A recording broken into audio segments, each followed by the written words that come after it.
এই মুহূর্তে আরো একটা খবরে নজর রাখবো। বিধায়ক উন্নয়ন তহবিলের টাকা খরচে বাধার অভিযোগ। 23শে জানুয়ারি থেকে অনশনে বসছেন শঙ্কর ঘোষ। এই মুহূর্তে আরো একবার জানাই আপনাদের, বিধায়ক উন্নয়ন তহবিলের টাকা খরচে বাধার অভিযোগ। 23শে জানুয়ারি থেকে অনশনে বসছেন শঙ্কর ঘোষ। আমাদের প্রতিনিধি প্রদীপ্ত রয়েছেন, আরো বিস্তারিত এই বিষয়ে জানাবেন। প্রদীপ্ত, ঠিক কি অভিযোগ করছেন শঙ্কর ঘোষ?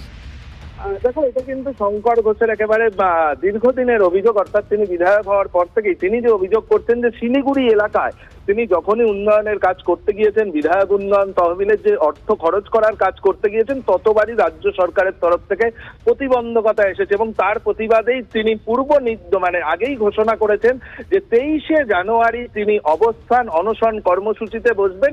ঠিক একইভাবেই সেই কর্মসূচি তার বজায় থাকছে এবং সেই দিন শিলিগুড়ি বাসীর কাছে তিনি তুলে ধরবেন যে তার কাজের ক্ষেত্রে কিভাবে প্রশাসন অসহযোগিতা করেছে। সেক্ষেত্রে তিনি বলছেন যে দার্জিলিং এর জেলা শাসক, শিলিগুড়ি জলপাইগুড়ি ডেভেলপমেন্ট অথরিটি, শিলিগুড়ি যে মিউনিসিপাল কর্পোরেশন রয়েছে, তারা অর্থ বরাদ্দ করার পরও প্রশাসনের তরফ থেকে কিন্তু তার কাজের জন্য কোথাও কোনো সহযোগিতা করা হচ্ছে না এবং সেই কারণে আসবো তোমার কাছে। এই মুহূর্তে বিজেপি বিধায়ক শঙ্কর ঘোষ রয়েছেন আমাদের সঙ্গে।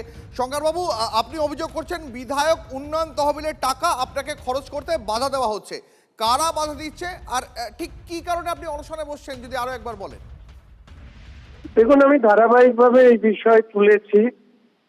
সর্বশেষ আপনাদের মনে আছে শিলিগুড়ি জলপাইগুড়ি ডেভেলপমেন্ট অথরিটির সামনে বিক্ষোভ প্রদর্শন করতে গিয়ে ওনাদের হাতে তুলে দিয়েছিলাম। ওয়ার্ক অর্ডার হয়ে যাওয়ার পরেও আমার বিধায়ক উন্নয়ন তহবিলের কাজ বন্ধ করে দেওয়া হয়, কন্ট্রাক্টরদেরকে মানা করে দেওয়া হয় এবং এই পুরো কাজটির ক্ষেত্রে দার্জিলিং এর জেলা শাসক, এসজেডি এর চেয়ারম্যান এবং শিলিগুড়ি মিউনিসিপাল কর্পোরেশন তাদের প্রত্যেকেরই দায়িত্ব রয়েছে, কারণ তারা হচ্ছে এক্সিকিউটিভ অথরিটি।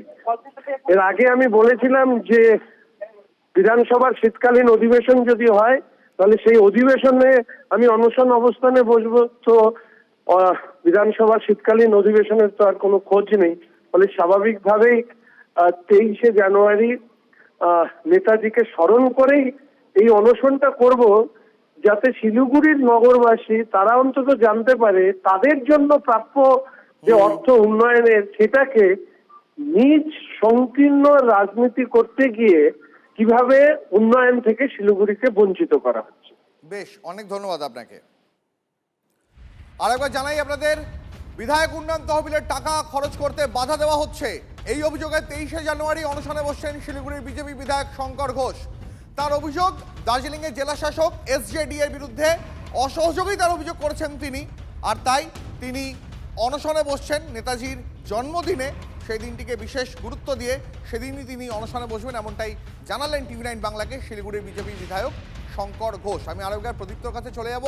প্রদীপ্ত, শঙ্কর ঘোষ একেবারে সরাসরি যে অভিযোগ করছেন যে দার্জিলিংয়ের জেলা শাসক, এসজেডিএ, পুরসভা তারা কাজ করতে দিচ্ছে না, তার কাজে বাধা দেওয়া হচ্ছে, মানুষের উন্নয়নের জন্য যে টাকা বরাদ্দ করার কথা সেই বরাদ্দ করতে তাকে বাধা দেওয়া হচ্ছে, একগুচ্ছ অভিযোগ আনছেন তিনি।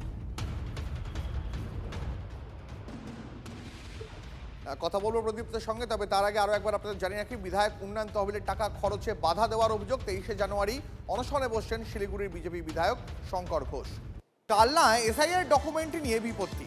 পুরনো দলিল নয়, ডোমিসাইল সার্টিফিকেট চাওয়া হচ্ছে হিয়ারিংয়ে। বিপাকে কালনা পুরসভার 237 নম্বর পার্টের 32 জন ভোটার। সকলের কাছেই রয়েছে বাড়ির পুরনো দলিল। অভিযোগ, কমিশন তাতে মান্যতা দিচ্ছে না, চাওয়া হচ্ছে ডোমিসাইল সার্টিফিকেট, যা তৈরিতে এখন জন্ম সার্টিফিকেট বা বার্থ সার্টিফিকেট বা মাধ্যমিকের অ্যাডমিট কার্ডের দরকার। আর তা নেই বলেই নাম বাদ যাওয়ার আশঙ্কায় ভুগছেন শুনানিতে যারা ডাক পেয়েছেন তারা। গোটা ঘটনায় নামবাদের চক্রান্ত দেখছে শাসক দল তৃণমূল কংগ্রেস। এবার আমার কাছে একটা যে ডকুমেন্টসটা ছিল প্রমাণ, যেটা হলো আমার ঠাকুমার ডকুমেন্টস, সেটাও দেখাচ্ছি, কোনো কাজই হচ্ছে না এখানে। ঠিক আছে, এখন বলছে ডোমিসাইল সার্টিফিকেট এইসব কোথায় কি লাগবে, এখন এগুলো কিভাবে জোগাড় করবো, কোথায় গিয়ে জোগাড় করবো, একটা চিন্তার বিষয়। বাড়িতে মানুষজন, খাওয়া দাওয়া বন্ধ বাড়ির লোকের। ঠিক আছে, বাবাটা টোটো চালায়, কিভাবে কি করবে। আজকে একটা দিন কামাই করা মানে একটা ফ্যামিলি পুরো নষ্ট হয়ে গেল। এবং আমার সাথে আমাদের পাড়ার আর 5 নম্বর ওয়ার্ডেরও যারা যারা এসছে তাদেরও পুরো পেটের ব্যথা আজকের জন্য পুরো বন্ধ হয়ে গেল একটা দিনের জন্য, যে একটা দিন বেরিয়ে তারা কিছু করবে। এবার কি আর বলবো, মানে এখন টেনশন হচ্ছে কিভাবে কি করা যাবে, এখন তো কিছু করার নেই, এটা হলো ব্যাপার। ডাকটা কে পেয়েছে? আপনি? আমি পেয়েছি ডাক। দলিলটা কার নামে? দলিলটা আমার বাবার নামে, কি নাম আপনার বাবার? নারায়ণ পাল, আর আপনার কি নাম? মালতী পাল। আচ্ছা, কিন্তু সেটা দেখাচ্ছেন তাও এটা মানছে না? এটা মানছে না, এটা দেখলোই না, কি বলছে? বলছে এটা হবে না। তাহলে এখন কি ভাবছেন? এখন ভাবছি এটা এখন তারা কি বলবে, এখন সেটা এখন একটা হরস্তরে হয়ে যাচ্ছে। আমরা মানে চিন্তা ভাবনায় চিন্তার মধ্যে রয়েছেন? চিন্তা ভাবনাইতে রয়েছে। টেনশনের মধ্যে এখন মানুষ 87 সালে পুরনো দলিল রয়েছে, কারো 80 সালের রয়েছে বা কারো 75 সালের রয়েছে, বিভিন্ন দলিল রয়েছে, কিন্তু তারা সেগুলোকে কোনোভাবে গ্রাহ্য করছে না। এটা দেখার পরও তারা বলছে ডোমিসিয়াল সার্টিফিকেট লাগবে। এই 5 নম্বর ওয়ার্ডের 237 নম্বর পার্টে আমার তপশিলি ভাইদের মায়েদের বসবাস, তো তাদেরকে হ্যারাসমেন্ট করা হচ্ছে, তাদেরকে বলছে যে তোমরা পুনরায় আবার ডোমিসিয়াল সার্টিফিকেট নিয়ে আসো।